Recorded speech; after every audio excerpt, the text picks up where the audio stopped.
Xin chào các bạn, hôm nay mình sẽ cho các bạn làm salad bằng keo sữa. Nguyên liệu là keo sữa với dung dịch và nước nha các bạn. Chúng mình chuẩn bị hành thôi. Bước đầu các bạn cho keo sữa.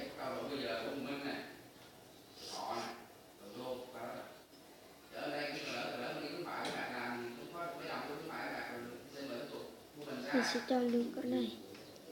Còn nếu các bạn cho nhiều thì bạn cho mình cho nước lên.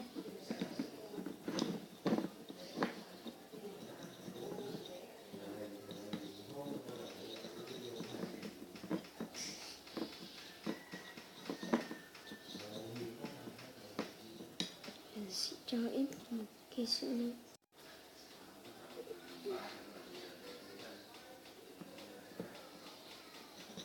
Đây.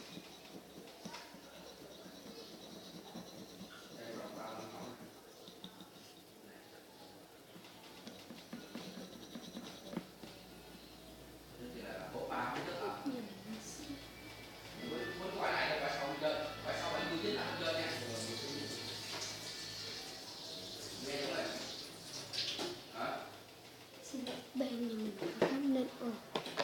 Giờ mình sẽ cho như vậy. Một lần trước.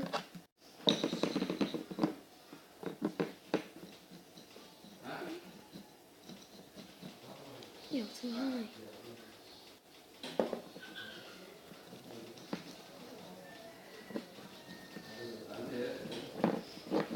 Nè các bạn.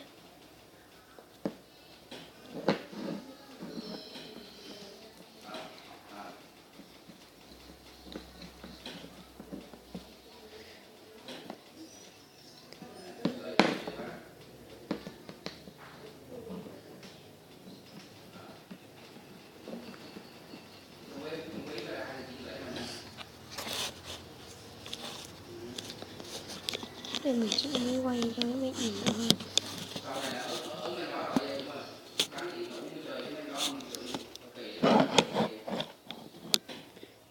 Rồi giờ mình tiếp tục cái gì này.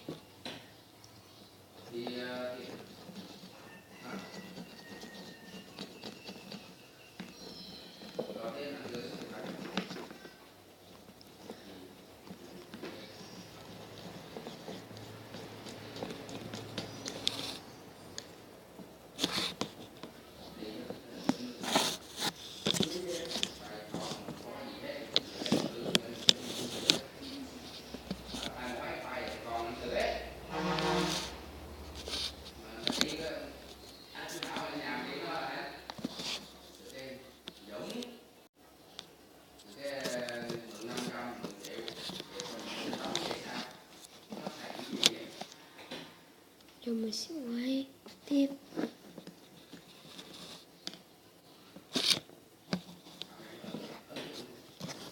Các bạn nhìn chút.